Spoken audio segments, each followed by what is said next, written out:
안녕하세요. 이미향 포종입니다. 오늘도 윤영희 소사님과 하민석 포종님 자리에 모셨습니다. 안녕하세요. 안녕하세요.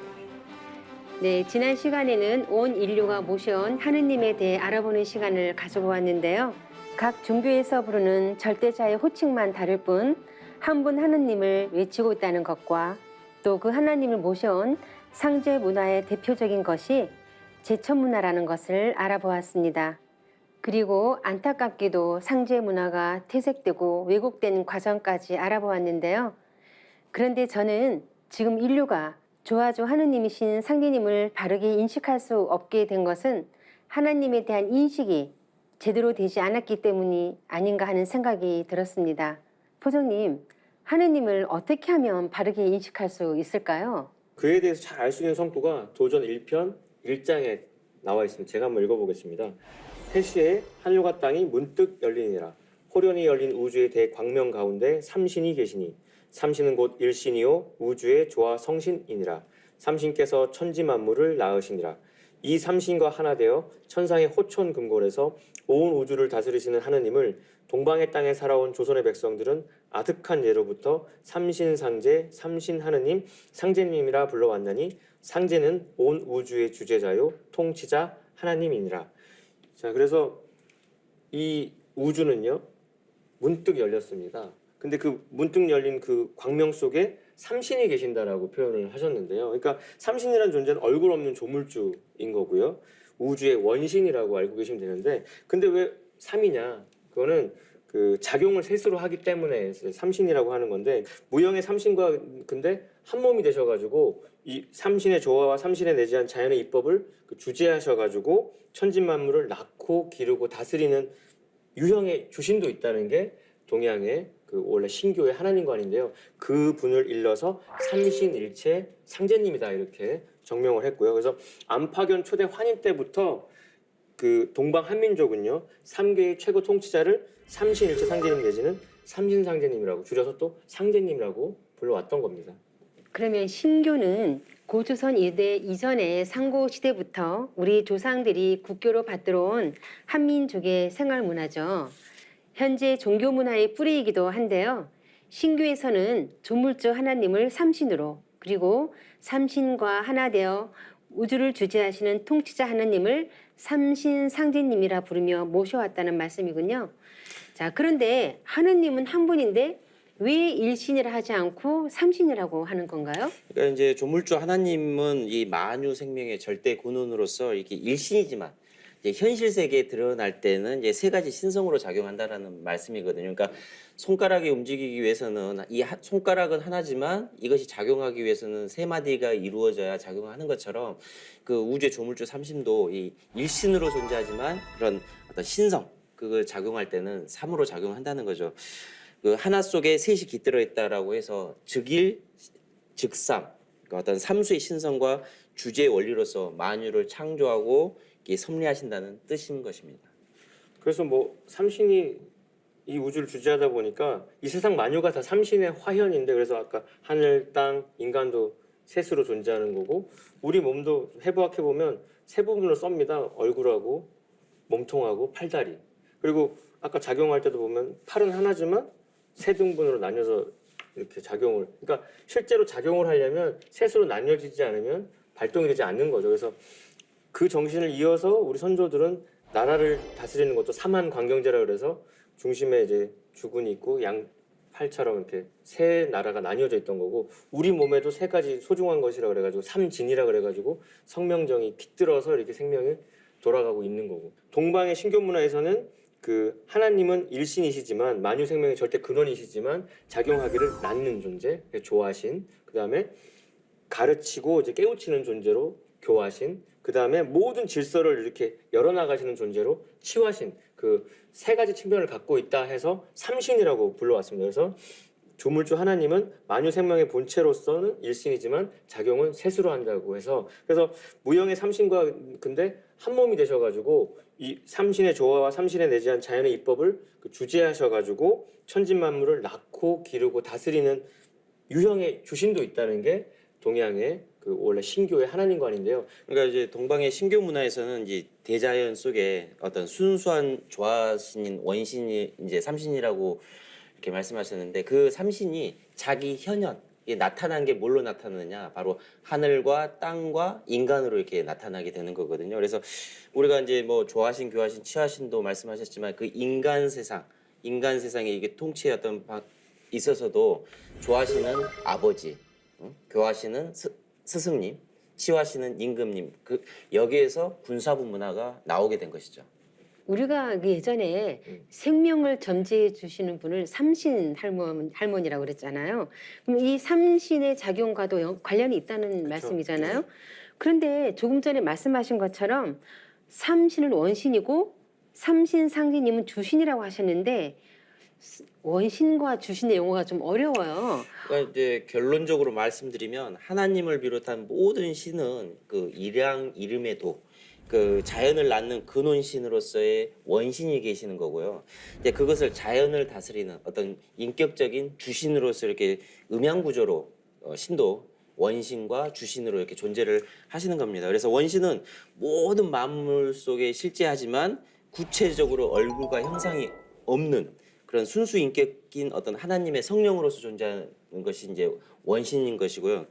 이 천지 만물의 어떤 근원적인 실제이므로 이제 그것을 이제 으뜸원자를 써가지고 그렇게 원신이라고 하는 것입니다. 그래서 이 원신은 우주 안의 질서를 삼수로 구성하는 이 창조의 손길로 작용하기 때문에 동방에서는 그 원신을 삼신이라고 아까 조화신, 교화신, 치화신 이렇게 해서 삼신이라고 불러왔던 거고요.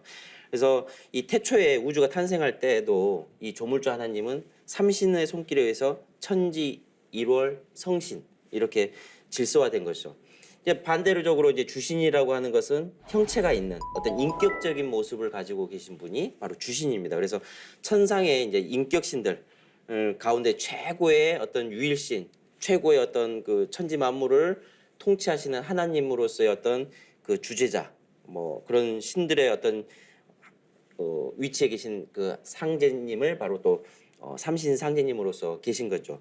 그래서 따라서 신도의 어떤 하나님의 어떤 두 얼굴의 모습이 원신과 어떤 주신으로서 음양일체로 존재한다라고 보면 될 것 같습니다. 그 원신과 주신하고 같은 개념, 그러니까 하나님에 대한 인식의 혼선. 그러니까 지난 시간에도 배웠지만 인격을 배제하고 원신만 너무 강조한다거나, 그다음에 인격신만 생각하고 원신을 또 무시하는 어떤 문화가 반쪽아리씩 있었는데 그 원신과 주신을 양면으로 보는 그 두 눈을 다 갖춰야 음양짝의 어떤 통찰이 생기는 거고 같은 맥락에서 신을 정의할 때 보면 이제 인격신과 자연신의 문제가 또 있는 겁니다. 그래서 인격신이라고 하면은 인간처럼 감정과 의지가 있고 그다음에 역사 속에 인간을 살려간 분들을 인격신이라고 하는 거고요. 자연의 어떤 정령으로 존재하는 게 뭐 우리 유명한 얘기지만 목신의 오후라고 할 때 그 목신, 나무도 있고 그렇죠. 바위신, 수신 뭐 이런 것들이 다 생명력 자체가 원신으로 존재하는 거고 그것이 이제 인격신과 맞물려서 이 모든 이 역사의 이면에서 이렇게 조화가 벌어진다 인식하시면 될 것 같습니다. 그래서 상제님께서는 이 신도에 대해서 뭐라고 결론을 말씀하시면 우주 만유가 결국 신의 화현인데 그래서 도전 성구 한번 읽어볼게요. 제가 4편 62장입니다. 천지간에 가득 찬 것이 신이니 풀잎 하나라도 신이 떠나면 마르고 흙 바른 벽이라도 신이 떠나면 무너지고 손톱 밑에 가시 하나 드는 것도 신이 들어서 되느니라. 신이 없는 곳이 없고 신이 하지 않는 일이 없다 이렇게 되는 거죠. 그러니까 우리 일상에 손톱 가시 드는 것 자체도 신의 개입이다라고 할 정도니까 그 어떤 그 작용의 어떤 디테일함을 또 반추하게 됩니다. 그러니까 말씀하신 것처럼 이 원신은 이게 천지 만물에 보편적으로 내재되어 있는 신성이기 때문에 그 상제님께서 그 조금 전에 도전에도 나온 말씀처럼 이 신이 없는 곳이 없고 행하지 않은 바가 없다고 하셨잖아요. 그래서 이 본원적인 그 가치가 동등한 개별적 신이 이렇게 다양하게 이 우주에 가득 차 있다는 거죠. 그래서 인류 역사적으로 보면 이 신도 문제, 이 신도 문제를 가지고 대립과 분쟁이 끊임없었는데 상제님께서 이론적 다신관이라는 어떤 신관을 이렇게 말씀해 주심으로써 이런 분쟁의 거리를 없애버린 거죠. 그러니까 근원이 되시는 우주의 절대자 하나님이 한 분이 계시고 그 밑에는 많은 신명들이 존재한다는 것이죠. 그러니까 이론적 다신간 하면 예를 들면 뭐 대통령과 우리 국민들은 어떻게 보면 근본은 똑같은 사람이죠. 근데 거기에서 뭐가 다르냐면 고난과 위격이 다르잖아요, 그죠?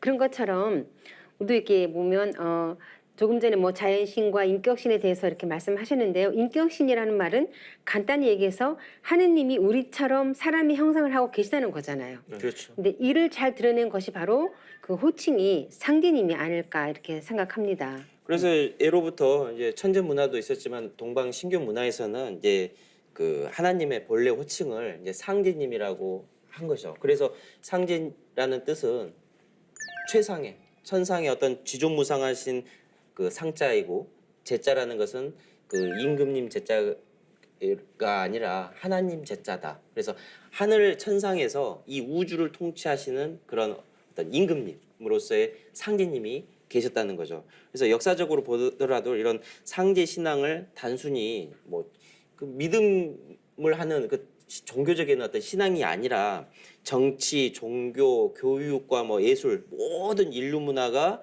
이를 통해서 상제 문화를 통해서 잉태되었고 이렇게 발전해 온 거거든요. 그것이 바탕에는 이제 천재 문화가 있었다는 것이죠. 그래서 그 상제라고 딱 하면은 저도 이제 증산도 신앙을 처음 할 때는 정서적으로는 상제가 좀 무겁다라는 느낌인데, 근데 점점 읊을수록 뭐냐면 역사적으로 그렇게 읽어왔으니까 역사성을 느끼고요. 두 번째는 이제 인격성이 더 느껴지는 거죠. 무형이 아니라 유형의 인격이실 거라는 거. 그 다음에 다스릴 제자의 뜻도 있는 제를 쓰니까 통치하는 분이시네요. 그러니까 우주를 통치하는 상제님과 나라를 다스리는 대통령이 비견되는 거고, 지금의 대통령이 옛날로 치면 황제 같은 건데, 그럼 그 황제가 그렇게 무소불위의 권력을 휘두를 수 있었던 그 근거 또는가 뭐냐면 상제님을 대행한다는 그 하나의 이유. 그래서 그 정통성을 얻기 위한 예식이 등극할 때 하나님부터 천명을 받기 위한 천재를 이렇게 거룩하게 지냈던 게 아닌가 이런 생각이 듭니다. 그러니까 결국 통치자 하느님은 우주의 대통령과 같은 분이라는 말씀이잖아요. 그동안 사람들에게 뭐 하느님에 대해서 이렇게 물어보면 대부분 막연히 계실 것 같다거나 또 뭐 한 분일 것 같다 뭐 이런 말씀들을 많이 하시더라고요. 이렇게 된 것은 천지 만물을 낳는 조물주 삼신과 또 천지 만물을 다스리는 통치자 하느님이신 삼신 상제님의 관계를 명확히 밝히지 못하면서 하느님에 대한 인식이 혼선이 생겼기 때문이 아닌가 싶어요. 그 대표적인 경우가 뭐 기독교가 아닌가 생각합니다. 그래서 이제 동양의 이제 하나님과는 아까 언급했던 것처럼 이제 우주의 대통령 상제, 그래서 삼신을 이렇게 주재하는 존재인데, 서양은 유일신이죠. 그래서 그 오직 한 분이고 그 다음에 그 나 외에는 용납하지 않고, 근데 그 말 자체에서 사실 다른 신도 있다는 걸 전제하는 표현이기도 하지만 어쨌든 그 엘로힘이라는 존재가 그 얼굴 없는 추상적인 신이에요. 일단 인격성이 배제돼 있어요. 그래서 그 초월적이고 되게 추상적인 신인데, 근데 본래 그 수메르 문명에서 받들었던 신이 이제 변질된 겁니다. 원래 그 동양처럼 농경 문화의 삼신 하나님 신관이 이제 삭막한 사막 문화 속에서 이렇게 좀 변질이 된 거죠. 왜냐면 그 척박한 토양에서는 그 절대적인 신앙이 아니고서는 그 환경에서는 생존이 불가능하니까 그 강조할 수밖에 없는 겁니다. 하나님 하면 우리가 얼굴 없는 무형의 하나님, 또 조물주 하나님만 계신 것으로 여기게 된다는 말씀인데요. 하지만 앞에서 말씀하신 것처럼 통치자 하나님에 대해서도 성경 곳곳에서 발견할 수가 있을 것 같습니다. 이에 대해서 좀 더 말씀해 주시면 좋겠어요. 그래서 그 구약에서는 그런 면모가 드러나지 않는데, 신약을 쭉 읽다가 그 예수의 12사도 중에 한 명인 사도 요한의 요한계시록으로 들어가면 흰 보좌, 백보좌에 임하에 계시는, 그래서 이 만물을 새롭게 하시는, 그리고 역사를 심판하시는 인격적인 면모가 나타나는데, 그 신약 성서 요한계시록에서 말하는 백보좌 하나님이야말로 동양에서 말하는 삼신 하나님하고 위격이 이제 똑같아지는 거거든요. 거기서 이제 스파크가 일어나는 거고요. 그래서 근데 또 기독교가 삼위일체 교류로 가면서 그 예수가 곧 하나님이다로 바뀌다 보니까 예수가 다시 오는 걸로 교리가 이제 왜곡이 됐죠. 근데 요는 뭐냐면 예수는 아버지와 아들과 성신의 권능을 모두 행사하는 그 대우주 통치자 하나님하고는 좀 풍모가 전혀 다르고요. 본인 스스로 나는 그런 존재가 아니라고, 하나님의 아들이라고도 말하지 않고 나는 인자다, 사람의 아들이라고까지 말할 정도로, 그래서 아주 겸손하게 나는 내 자의로 말한 게 없다. 나를 보내신 이가 하신 대로 내가 따를 뿐이다라고 말했습니다. 그러니까 예수 성자의 삶은 천상 옥자에 앉아 계신 아버지의 강세로 실현되는 그 지상천국 건설을 예비하는 아주 헌신적인 삶이었거든요. 그분의 본뜻이 그대로 이어졌으면 이런 폐단이 없었겠죠. 그러니까 그 기독교의 그 구원관의 결론이라면 이 가을 개벽한 이때에 하늘 백보자에 앉아서 우주를 통치하고 계시는 아버지 하나님을 만나라는 것이 그 기독교 구원의 이제 결론이라고 생각합니다. 지금 알아본 것처럼 많이 퇴색되긴 했지만 그 하느님을 조물주와 통치자 하나님으로 동시에 인식하는 것은 동서양의 어떤 공통적인 현상이었다고 할 수 있을 것 같은데요. 그럼 유교나 도교에서도 이런 점을 발견할 수 있나요? 뭐 지난 시간에도 이제 유교에 대해서도 알아봤기 때문에 뭐 간략하게 설명을 드리면 그 공자 이전에 원시 유교에서는 이 섬기는 하늘은 인간과 만물에서 어떤 직접 천명을 내리는 인격적인 하늘, 상계천으로서 이제 존재를 하면서 또 만물을 또 주재하는 주재천, 인격천이었었는데 그 뭐 상계님은 뭐 온 우주를 다스리고 천명을 내리고 하는 인간과 신들의 어떤 상보를 주관하셨던 분인 거거든요. 근데 이제 공자에 의해서 그 인격적인 그런 상계천에서 자연천으로 이렇게 돼버린 것이죠. 그런 것들이 유교의 어떤 폐단으로 이어져 내려온 것입니다. 그래서 뭐 태극이 근원이라고 되니까 너무 입법적으로 흘러가게 되고, 그 다음에 도교의 도덕경 같은 거 보면 도가도 비상도 명가명 비상명 하면서 뭐 무명 천지지, 이름 없는 게 천지의 시작이고 유명 만물지물, 이름이 붙여지면서 만물이 어머니가 시작됐다라고 하는데, 결국 도교에서는 뿌리를 이제 도라고 이제 모호하게 이렇게 하게 됐죠. 그래서 조물주 하나님을 도라고 명명하게 됐는데, 그러나 유교나 도교에서는 원래 뭐라고 했냐면 옥황대제, 옥황상제라고 분명히 인격성을 밝히면서 신앙을 해왔다는 걸 다시 우리가 참 상기해야 된다 그겁니다. 그 천이나 이렇게 뭐 도라고 하면 삼신과는 달리 그 조물주란 생각이 전혀 들지 않아요. 그러니까 아마 이렇게 되면서 하느님에 대한 인식이 약해지고 또 심지어 통치자 하느님에 대한 그런 부정하기까지 이르게 된 것이 아닌가 합니다. 하지만 그 하느님을 바르게 인식하는 것은 가을 개벽을 하는 이 시점에서 구원과 직결되는 문제이기 때문에 더욱 중요한데요. 지금까지 살펴본 것을 토대로 본다면 성자와 철인들이 가을 개벽기에 인류를 구원하기 위해 이 땅에 강사하신다고 외쳤던 하느님은 인간의 모습을 한 통치자 하느님이라고 할 수 있겠어요. 그래서 이제 예수님이 말씀하신 걸 다시 한번 되짚어 보면은 이렇게 그 요한계시록도 뒤집어 보면 나는 알파요 오메가라, 이제도 있고 전에도 있었고 장차 올 자요 전능한 자라. 그러니까 성서의 결론에 해당하는 요한계시록에서 사도 요한이 직접 육성으로 들은 하나님의 목소리는 시작과 끝, 과거에도 있었고 지금도 있고 앞으로 나는 내가 직접 간다라고 이렇게 표방을 했던 하나님이고요. 그 하나님을 기다리면서 이렇게 본방을 기다리면서 예고편을 이제 찍었던 게 기독교 신앙입니다. 그래서 다시 한번 이제 상제님 말씀을 강조해 보면 예수 믿는 사람은 예수의 재림을 기다린다. 불교도는 미륵의 출세를 기다린다. 동학신도는 최순이 갱생하길 기다리는데, 그러니까 선천 종교는 본질이 뭐냐? 기다림이죠. 그냥 하염없이 기다리는 거예요. 그러니까 근데 내가 이미 왔다는 거. 그래서 예수의 재림은 나를 두고 한 말이라는 걸 다시 한번 강조하고 싶고요. 그래서 그 기독교가 결국 말하고자 하는 결론은 뭐냐면 예수 가르침의 핵심은 더 킹덤 오브 갓이라고 그 서양의 불트만이라는 신학자가 얘기한 바 있습니다.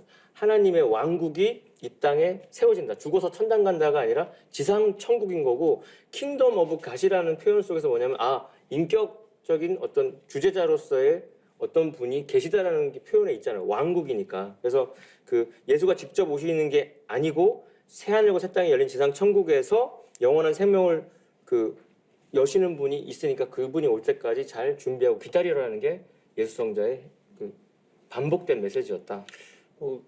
기독교에 대해서 말씀하셨는데 이제 불교는 좀 더 구체적으로 이렇게 하나님의 강세를 또 말씀하시거든요. 이제 미륵 상생경의 이제 끝 부분을 보면 이 8만억에 이르는 모든 하늘의 군중이 보리심을 바라여 닥쳐올 이 개벽기의 미륵님을 따라서 하생하기를 이렇게 기원하는 내용이 이렇게 나와 있습니다. 그리고 미륵 하생경에는 가을 우주를 여는 가을 개벽기 때에 임박하에서 이제 미륵님께서 천상 보좌를 떠나 성령으로 잉태되어 탄광하시는 모습을 전하고 있는데요. 뭐 그 내용을 좀 자세히 살펴보면 저때 미륵존불이 도솔촌에서 부모가 늙지도 아니하고 어리지도 아니한 것을 관찰하시고 문득 성령으로 강세하시어 탁태하여 달이 찬 뒤에 탄생하시느니라 이렇게 나와 있습니다. 그래서 석가는 이 도솔촌 천주이신 미륵님이 장차 인간으로 화육하여 이제 성장한 뒤 집을 떠나 최상의 도를 이루시는 모습을 이렇게 이제 그리기도 있는데요. 이 세계의 구원 소식을 요약하면 중생은 누구나 장차 인간으로 강세하여 새 세계를 개벽하고 용화 세계를 여시는 이 미륵 부처님께 꼭 귀해야 한다는 거죠. 그래야지만 구원을 받을 수 있다는 거예요. 그 미륵님이 누구시냐? 바로 인간으로 오신 미륵님이 누구시냐 문제인데 바로 그분이 증산 상대님이신 겁니다. 두 분 말씀을 종합해 보면 하느님이 보내신 그 성자들이 아버지 하나님이자 미륵님이신 그 상대님의 강세를 알렸는데요. 그 외에도 하나님의 그 지상 강세를 알린 분들이 많이 있죠. 그래서 이제 도교 쪽으로 넘어가면은 사실 불가의 8만 대장경보다 더 많은 분량의 도장경, 거기 보면 도통한 사람들이 천상신계를 다 소상히 보고서 사실 그 기행문 같이 진짜 여행한 사람이 쓴 책처럼 써놨어요. 그러니까 하늘과 땅 사이 36천이 있다. 그리고 중심에 36궁이 있고 각 궁마다 주제자가 있는데 그 가운데 가장 높은 하늘이 대라천이다.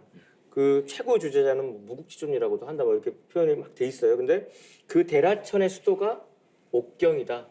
거기에 최고 신이 옥황상제다라고 이렇게 명명을 하니까 이게 무슨 상상이 아니고 직접 그 하늘을 방문을 해가지고 수도까지 가가지고 그 모든 걸 소상히 썼는데 그런 도가의 어떤 깨달음의 궁극자리를 깨친 사람이 명나라 때 이제 주장춘이라는 분이 있어요.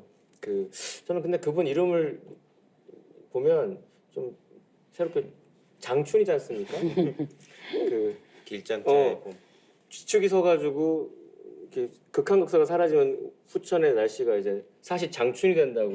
그래서 가끔씩 이름이 주늘봄씨다고 항상 이렇게 봄철 앞으로 이렇게 좋은 세상이 오는 걸 알렸는데 그분은 이제 풍수에 완전 통달하셔가지고 그 산의 지기로 이제 성자들의 출현과 앞으로 그 성부 하나님의 강세까지 언급을 하신 게 이게 주장춘 결이라는 게 있죠. 네. 저도 이거 처음 접했을 때 너무 소름이 끼쳤는데 산의 조정에 이제 수미산이 있고 그게 이제 맥이 동쪽으로 뻗고 서쪽으로 뻗어서 그게 불교의 석가모니와 뭐 유가의 그 공자를 낳는데 제 3지맥이 이제 가장 우리가 익숙한 지명으로 가죠. 그래서 곤륜산 제3지맥이 이부동해에서 생백두산하고 백두산이 생금강산하여 기맥 1만 2천 봉 하니 고로 생증산하여 천지문호 무학산 하 도추로 오야라 고로 1만 2천 도통야라. 그러니까 이분은 이미 이제 자기가 태어나기 전에 이제 성자들이 온 맥을 설명한 연후에 아직 자기 당대에는 볼 수 없는 앞으로 오실 분이 어떤 직위를 타고 어떤 전호로 그리고 오셔서 어떤 일을 하시는 것까지 밝혔는데 우리가 너무 익숙한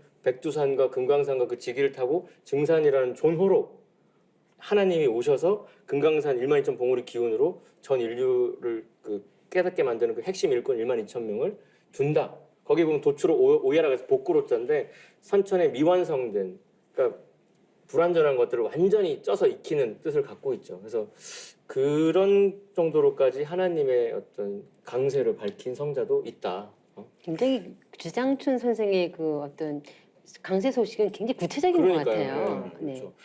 뭐 유교에서도 보면은요, 뭐 지금은 뭐 상제 문화를 많이 잃어버리긴 했지만 그 유교에서 말하는 이제 우주론의 어떤 경전이라고 하는 이 주역을 보면 거기에 보면 제출호진이라고 나옵니다. 그러니까 하나님 제자, 그러니까 하나님께서 바로 진방향, 동방에서 출세하신다. 분명히 이제 그렇게 밝히고 있고 공자의 주역 설계전에도 보면 이 간은 동북방이니 만물의 끝남과 새로운 시작이 이루어지는 곳이라 이 간방에서 천지의 말씀이 완성된다 이렇게 선언을 하셨는데 이 간방이 어디 있느냐 바로 우리나라를 간방향이라 하거든요. 그래서 간이라는 글자는 열매 맺을 간자다. 그 나무 목자가 간자에 나무 목자가 또 들어가면은 뿌리 근자가 되는 거거든요. 그 뿌리가 되면서 열매를 맺는 바로 이 동북방에 위치한 나라가 바로 우리나라인 거죠. 그래서 이 모든 유교에서 말하는 그 꿈과 이상이 어디에서 되느냐 바로 간방인 우리나라에서 실현된다는 것을 이렇게 또 유교에서는 전하고 있습니다. 상징지를 처음 접하게 되는 기본 입문서가 이것이 개벽이다지 않습니까? 이륙과 미트라의 어원이 같다는 대목하고 주장춘 결하고 또 한 구절이 이제 설총결이에요. 그 설총결은 한번 읽어드리고 싶어요. 최수훈 대성사가 처형당하고 상제님께서 친히 인간으로 강세하신 것을 이렇게 예고하고 돌아가시게 됩니다. 상제님이 쓰신 그 증산이라는 도호, 존어에는 아주 심오한 구원 섭리가 깃들어 있습니다. 시로라고 하면은 떡 익히는 그릇인데 미완성되고 불완전한 미성숙한 거를 쪄서 익혀서 궁극에 완성시키시겠다고 하는 그 구원의 어떤 포부가 인간으로 오신 상기님은 어린 시절부터 좀 남다르셨을 것 같아요. 상제님도 어릴 때부터 범상치 않은 면모를 보이신 바 있거든요. 대표적인 게 어릴 때 이제 하늘천 따지만 딱 읽고 입을 딱 닫으시는 거니까 더 당황을 하신 거예요. 그러니까 왜 그 다음을 안 읽으십니까? 했더니 상기님의 말씀과 행적을 증언하셨는데요. 그것이 지금 9,005만 년 인류의 교과서인 도전으로 성편되었죠. 도전은 상제님의 어떤 가을철 진리의 근본을 깨우쳐주고 새 우주의 원대한 꿈과 비전이 들어있다는 거죠. 원시반본의 도라고 하는데 그 뿌리가 되는 상제문화, 천제문화를 그대로 계승한 열매문화가 증산도이기 때문에 인류가 기다려온 하느님이 감방 땅인 우리나라에 오신 것뿐만이 아니라 또 그분의 존호가 증산이라는 것까지 소상히 밝혔는데요. 저도 이 내용을 접하고 정말 참 놀라움을 넘어서 큰 충격을 받았던 기억이 납니다. 그 오셨던 장소뿐만이 아니라 오신다는 것까지도 말씀하신 분도 계시죠? 그래서 저희가 이제 상제님지를 처음 접하게 되는 기본 입문서가 이제 이것이 개벽이다지 않습니까?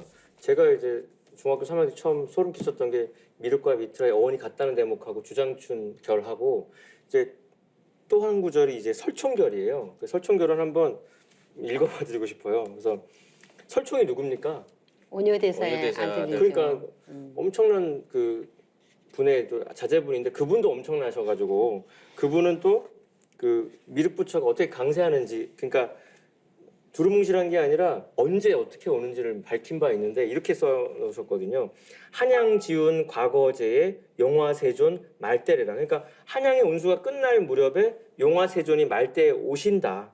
그래서 뭐 금강산에 세기운이 서려 있다. 아까 그 주장충결하고 똑같은 맥락의 얘기가 있고 12,000 도통문야를 출세시켜 새 문명의 꽃이여 석이 넘치는 영봉의 그 운기가 새롭구나라고 이렇게 찬탄하는 시를 남기는 거 있고요. 또 구체적으로 또 성씨까지도 이제 힌트를 밝힌 바 있는데 이렇게 돼 있습니다.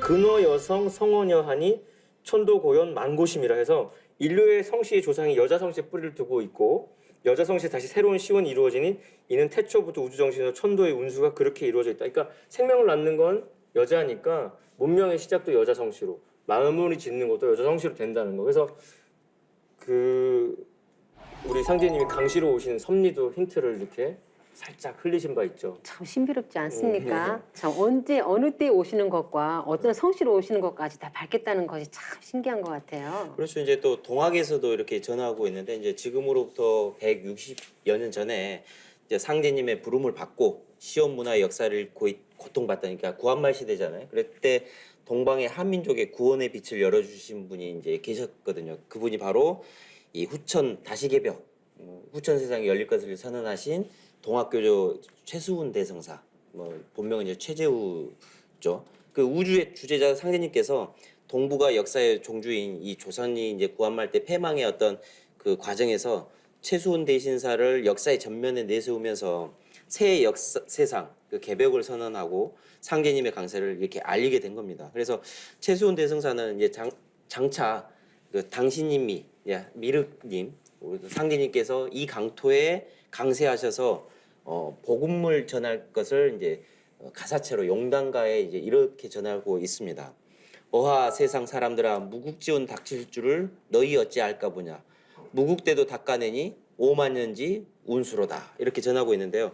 후천 5만 년의 천지대운이 무국의 운수, 그러니까 무국이라는 것은 이제 우주 원리적으로 상제님의 어떤 그 자리를 이제 입법적으로 무국이라고 하는 건데 그 상제님께서 지상에 내려오셔서 어떤 그 대도의 말씀, 무국대도를 펼쳐질 거라는 이 놀라운 소식을 최수훈 대성사로 하여금 이렇게 세상 사람들에게 선언하게끔 하신 거죠.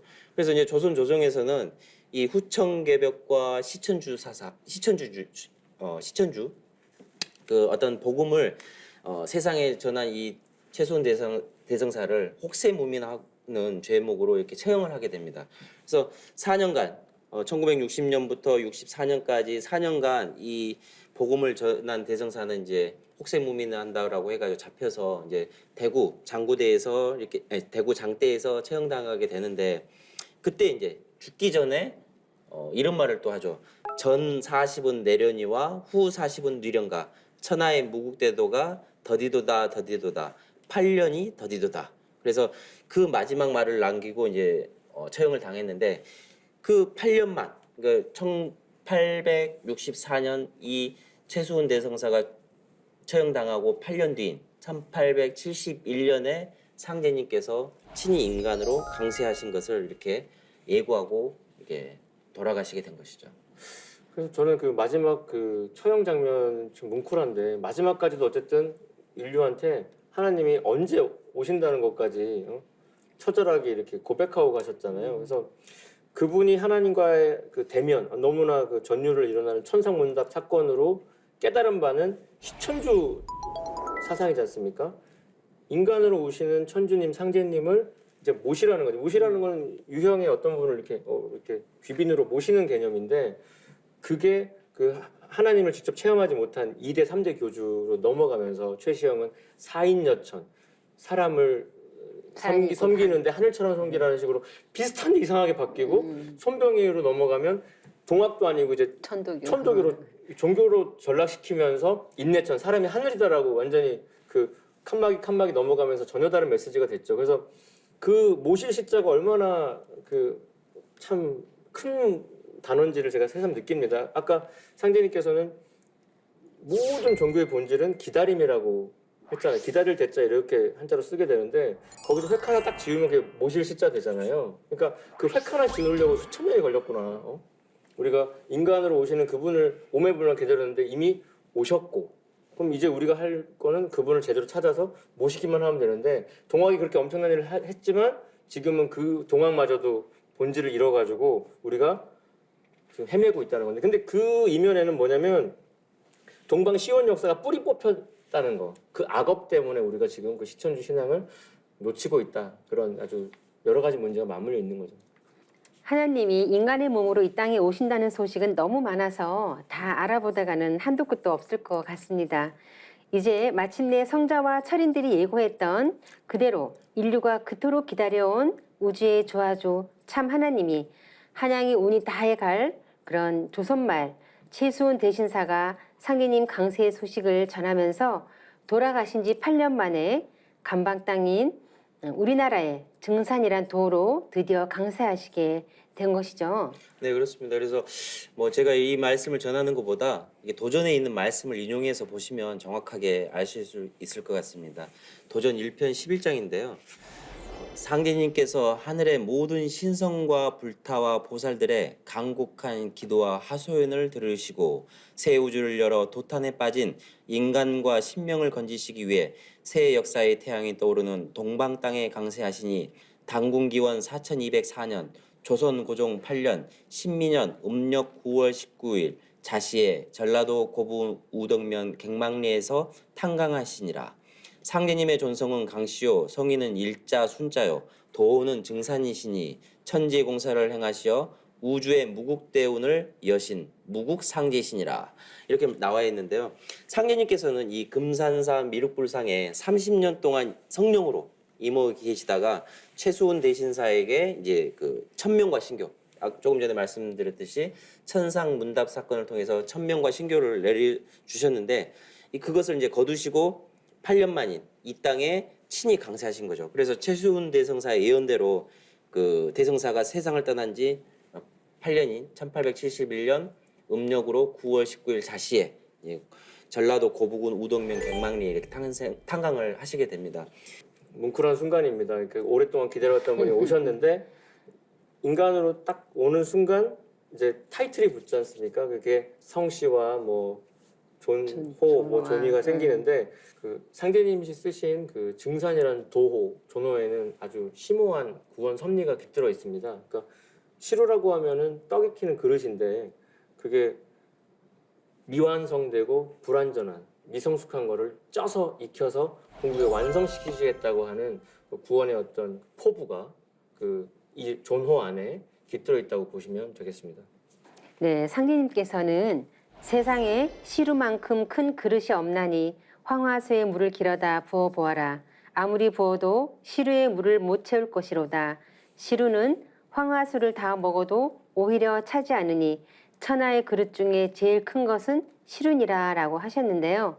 선천 봄여름에 미성숙한 만유 생명을 모두 성숙시켜서 가을로 인도하는 우주를 담는 그릇이 바로 증산 상제님의 무국대도란 말씀인데요. 인간으로 오신 상제님은 어린 시절부터 좀 남다르셨을 것 같아요. 그러니까 상제님의 존호인 증산의 뜻처럼 시루는 뭐 차지도 않은 황화수를 다 부어도 차지 않는 큰 그릇이셨으니까 그런 비범하신 분은 어릴 때부터 이제 티가 나잖아요. 요즘에도 보면 뭐 영재 발굴단이라 그래서 어릴 때부터 그림도 잘 그리고 영어도 잘하고 그런 애들 막 동화도 쓰고 그런 애들 있는데 상제님도 어릴 때부터 범상치 않은 면모를 보이신 바 있거든요. 대표적인 게 어릴 때 이제 서당에 가고 근데 공부를 안 하시는 거죠. 그러니까 선당 훈장이 되게 다루기 어려운 황씨 훈장이 반말도 못하고 좀 공부하셔야지요 했는데 그래서 제일 처음 읽은 게 천자문인데 천자문의 첫머리인 하늘천 따지만 딱 읽고 입을 딱 닫으시는 거니까 더 당황을 하신 거예요. 그 훈장께서. 그러니까 왜 그 다음을 안 읽으십니까 했더니 그 답이 과관입니다. 한번 읽어보겠습니다. 하늘천자에 하늘이치 다 알았고 땅지자에 땅이치 알았으면 되었지 더 배울 것이 어디 있습니까?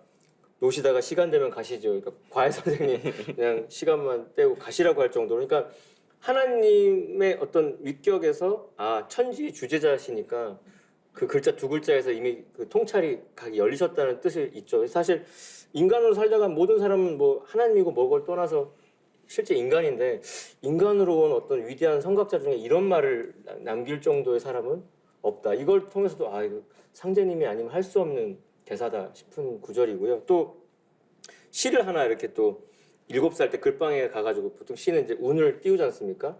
그 놀랄경자 운을 딱 바꾸서 만드신 시가 이렇습니다.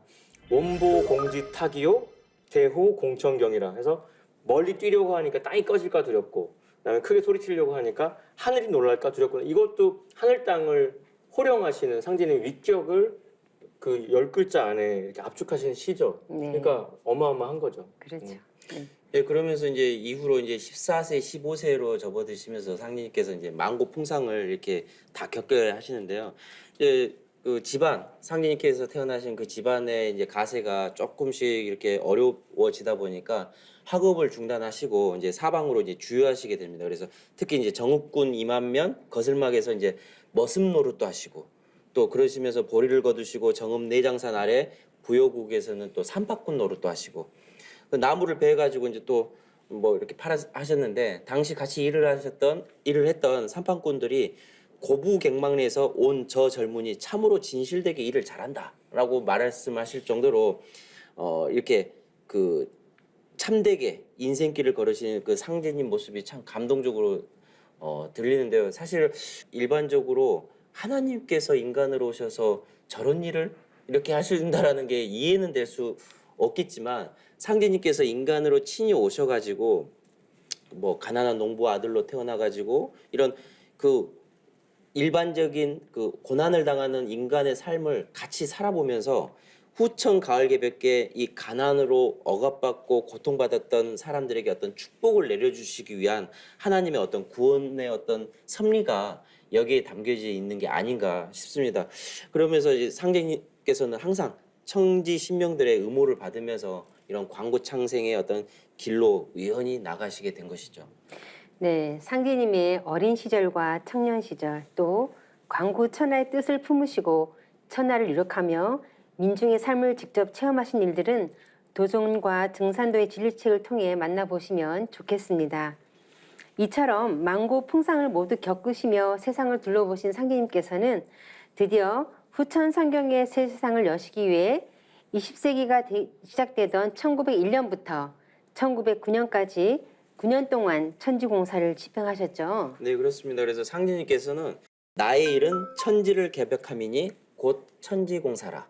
그 천지공사라는 말을 이렇게 풀어보면 하늘천, 땅지, 공변될 공, 일사자. 그래서 우주의 가을철을 맞아 인간으로 오신 우주의 통치자 하나님께서 상제님께서 인간과 신명을 데리고 선천에 병든 이런 인간계 또 하늘 신명계까지 뜯어 고치신 가을 우주의 통일 문명의 어떤 설계도자 어떤 청사진이 바로 천지공사라고 할 수가 있습니다.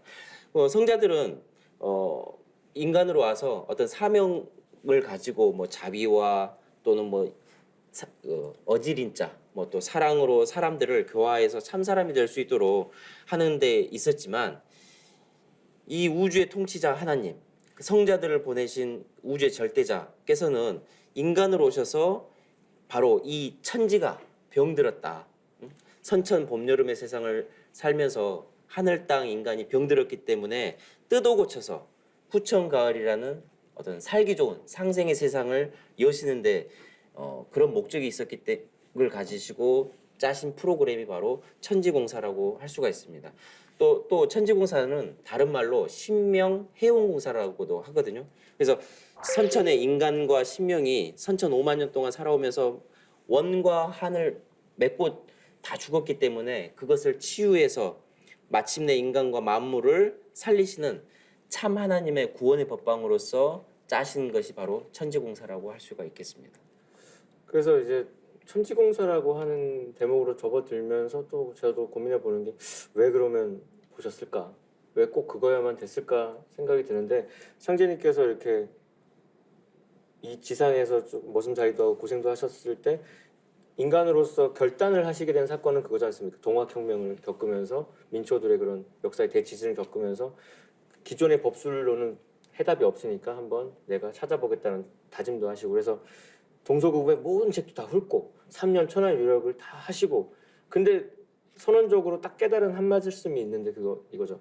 묵은 하늘이 사람 죽이는 공사만 보고 있다. 그러니까 기존 하늘은 지금 상극 질서 속에서 죽음의 하늘로 전락했기 때문에 이거를 뜯어 고치지 않고서는 다른 게 해결이 안 된다는 거죠. 천지공사라는 개념이 그러지 않습니까? 성자들은 그냥 사랑과 자비, 인으로 물고기 한 마리 한 마리 이렇게 케어하는 건데 상제님 선언은 야, 물 갈아야 돼. 어항에 물부터 갈아야 돼. 물을 완전히 갈지 않으면 얘네들을 아무리 소소하게 고친다고 해도 또 물들어, 병들어. 그 뜻이시거든요. 근데 선천의 성자들은 그거를 바로잡을 수 있는 그 삼각질서 속의 원한의 응어리를 해원시킬 수 있는 우주적 권능이 없기 때문에 상제님이 오셨어만 됐고 오셔서 꼭 천지공사를 보셔야만 됐다 이겁니다. 네, 말씀하신 대로 상제님께서 행하신 인류 구원의 그 천하사 사업을 천지공사라고 하는데요. 정말 그 어떤 성자라도 또 그 어떤 철인들이 내려온다 하더라도 하늘과 땅을 뜯어 고칠 수는 없을 것입니다. 오직 상제님께서만 하실 수 있는 일이 바로 천지공사라고 생각하는데요. 좀 더 자세한 내용은 상제님과 태모님의 말씀과 행적이 담긴 도전에서 만나보시길 바랍니다. 상제님은 후천 가을철 새 세상 역사 울로를 여시는 천지공사를 집행하시기 위해 도문을 여셨는데요.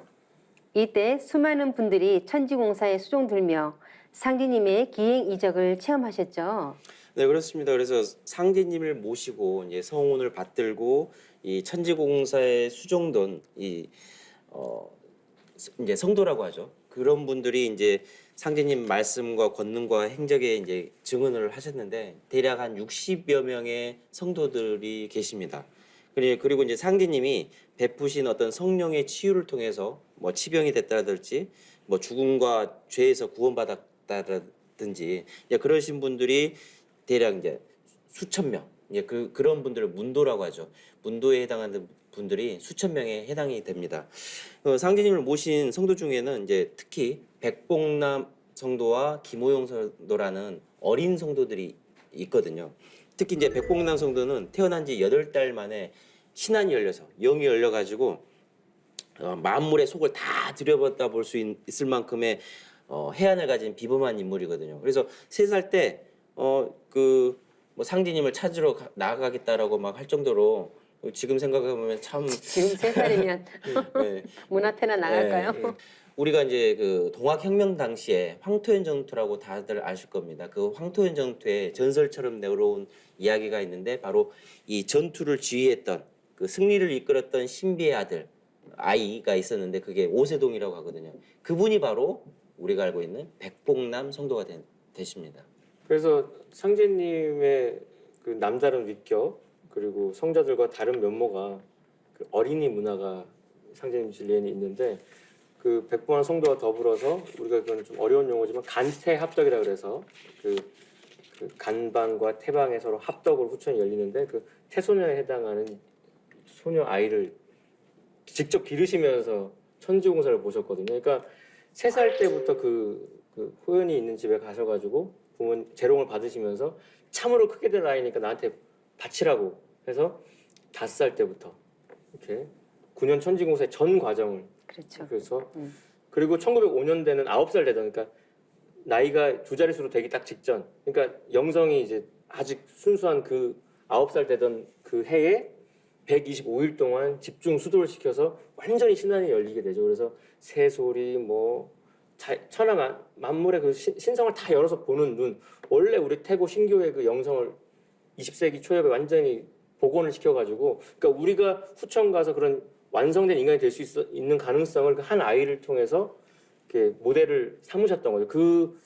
그 호연이 성도님이 하셨기 때문에 우리가 후천 선문명의 주인이 될 수 있는 거고 그래서 그 김호연 성도님을 선매숭자 도수의 주인공이라고 이렇게 하게 되는데 그래서 상제님께서는 이렇게까지 말씀하신 바 있습니다.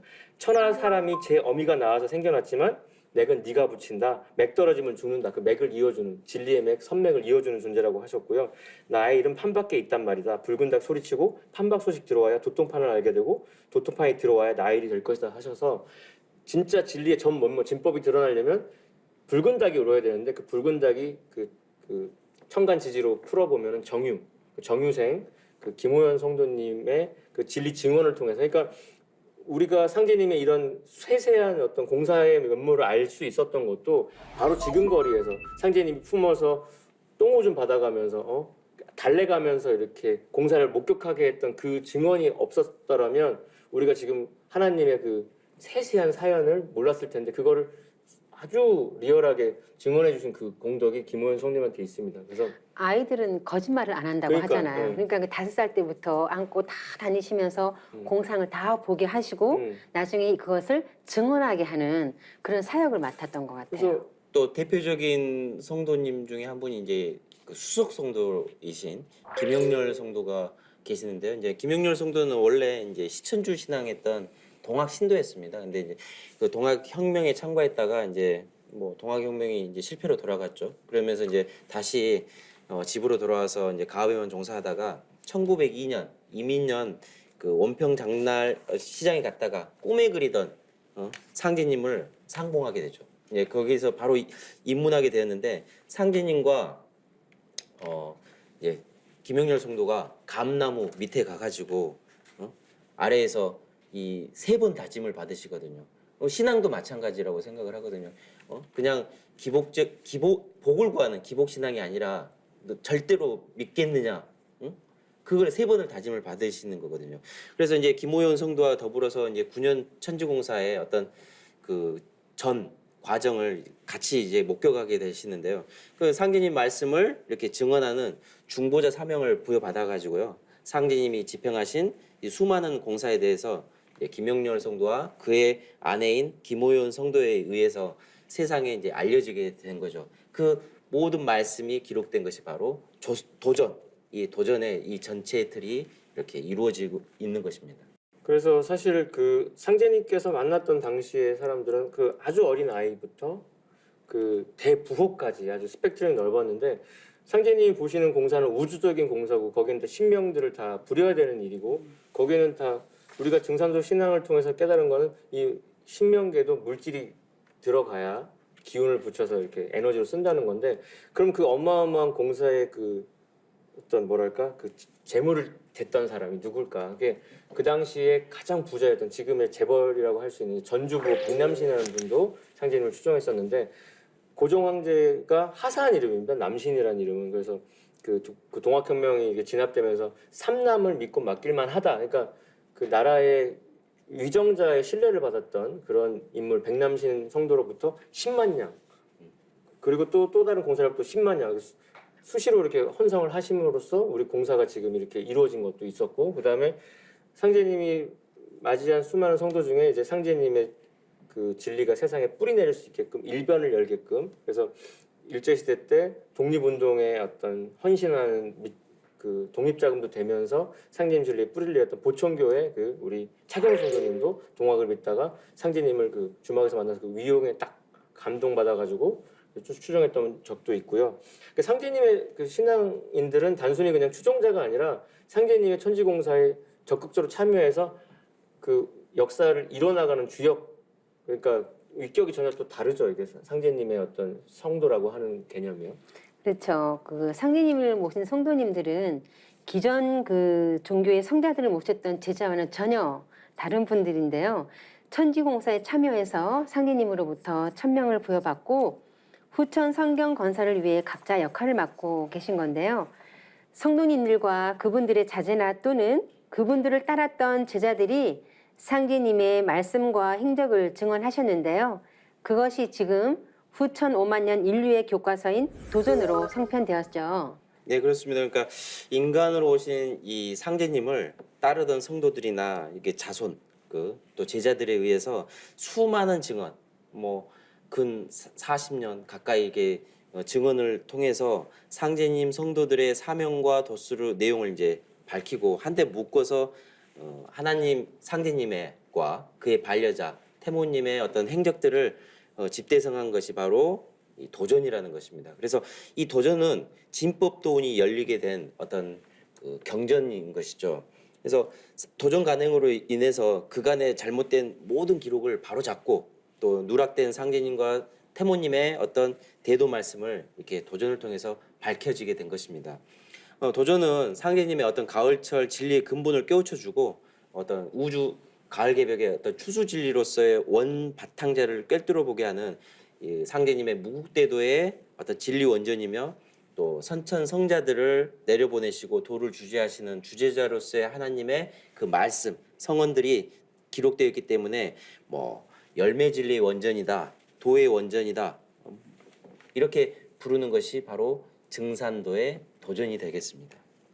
그래서 이제 좀 첨언을 해보면요, 그러니까 이게 지금은 컨텐츠 시장이죠. 컨텐츠로 경쟁력을 갖는 건데 다 그 밥에 그 나물 같은 메시지들이에요. 근데 이게 너무나 세문화의 컨텐츠가 담겨 있는 원전입니다. 그래서 그 새 우주의 원대한 꿈과 비전이 들어 있다는 거죠. 그리고 그 후천 5만 년 새 역사의 설계도가 있으니까 그거를 보면 볼수록 우리가 꿈꾸는 다락방 꿈꾸는 대로 이루어진다는 건데, 그럼 하나님이 어떤 꿈을 꾸셨는지, 그럼 우리가 어떻게 그걸 지어 나가야 될지에 대한 소상한 이야기가 들려 있습니다. 그래서 그 사부님께서는 진리책에서 이렇게 이제 표현을 하신 바 있는데요. 도전 속에는 지난 모든 인간 역사와 앞으로 맞이할 새 우주의 원대한 꿈과 비전이 들어있다. 하늘의 비전, 땅의 비전, 인간의 비전이 다 들어있다. 도전은 실로 천지를 담는 진리의 그릇이다. 그야말로 도전은 우주의 보물단지다. 이렇게 표현하시면서, 그러니까 살면서 품게 되는 수수께끼가 있는데 그 모든 수수께끼에 대한 해답이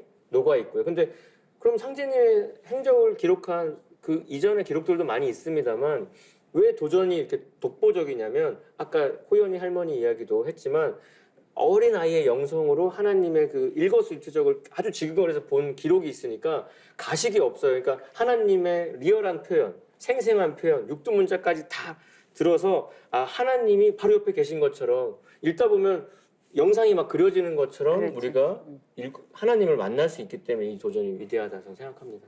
네, 증산 상계님과 태모 고수부님의 생애를 기록한 도전을 통해서 상계님께서 행하신 인류 구원 프로젝트, 또 설계도이자 이정표인 천지공사를 만나보시길 바랍니다. 이제 마칠 시간인데요. 끝으로 마무리 말씀을 부탁드리겠습니다. 포도님 한 말씀 해주시죠. 그래서 진짜 엄청 중요한 이야기를 오랜 시간 했습니다. 근데 하나님을 아는 공부가 인생 공부의 끝이라고 선천 어떤 식자들도 얘기하는데, 그 하나님의 실체에 대해서 이 증산도 도전이 다 말해주고 있기 때문에 정말 일독을 권하고 싶은 얘기고요. 근데 하나님의 선언 중에 정말 그 모든 거를 다 높게 하는 게 뭐냐면, 요한계시록에도 보라 내가 만물을 새롭게 한다 이렇게 있는데, 하나님은 인간으로 딱 오셔가지고 그 양반 사회의 그런 어떤 기득권의 문서들 다 이제 태우시면서 뭐라고 하셨습니까? 모든 것이 나로부터 다시 새롭게 된다 이런 말씀하셨거든요. 그러니까 기존에 어떤 삶을 살았든 간에 이제 다시 새롭게 시작할 수 있는 무한한 어떤 희망과 용기와 지혜와 그런 모든 거를 주셨다는 사실에 다시 한번 좀 감사하다 이런 마음입니다. 뭐 저는 이제 자연을 보면 봄철에 이렇게 땅에서 줄기가 나와서 그 뿌리를 두고 줄기가 나오잖아요. 그 줄기가 다시 가지를 뻗어서 나온 것처럼 이 동방 신교 문화는 이 뿌리 문화, 생명의 젖줄로서의 뿌리 문화가 있고 거기에서 가지가 나오게 되는데 그 가지라는 것은 유불선 기독교 모든 종교 문화도 그렇게 가지처럼 나왔던 거거든요. 그래서 이 가지에서 나왔던 그 문화가 가을이 되면 어떻게 됩니까? 줄거리 기운, 이파리 기운 모든 그 기운을 모아서 뿌리와 같은 그런 열매를 맺는 거거든요. 그래서 증산도를 원시반본의 도라고 하는데 그 뿌리가 되는 그 신교 문화, 상제 문화, 천재 문화를 그대로 계승한 열매 문화가 증산도이기 때문에 이 상제님께서 오신 이 무국대도 진리를 알므로써 내가 가을에 열매가 되느냐, 열매가 되지 않느냐라는 그런 중대한 그 기로에 서게 되는 것이죠. 그래서 상제님의 도를 깨쳐서 새하늘 새 땅, 가을 신천지의 어떤 새 인간이 되기 위해서는 어떤 인류에게 주어진 모든 그 인류의 삶을 영위하면서 도전을 꼭 읽고 인간으로 오신 상제님을 느끼셔야 된다고 말씀드리고 싶습니다. 네, 역사의 여명기로부터 인류가 모셔온 하나님, 모든 성자와 철인들은 그 하나님께서 인간의 몸으로 이 땅에 강세하신다고 말씀하셨습니다. 가을 개벽에서 인류를 건져 부천 상승의 새 세상을 열어주시기 위해 이 땅에 강세하신 조아조 하나님, 그분이 바로 증산 상제님이십니다. 여러분, 모두 증산 상제님을 만나 부천 가을의 열매가 되시기를 바랍니다. 지금까지 시청해주신 시청자 여러분, 감사합니다.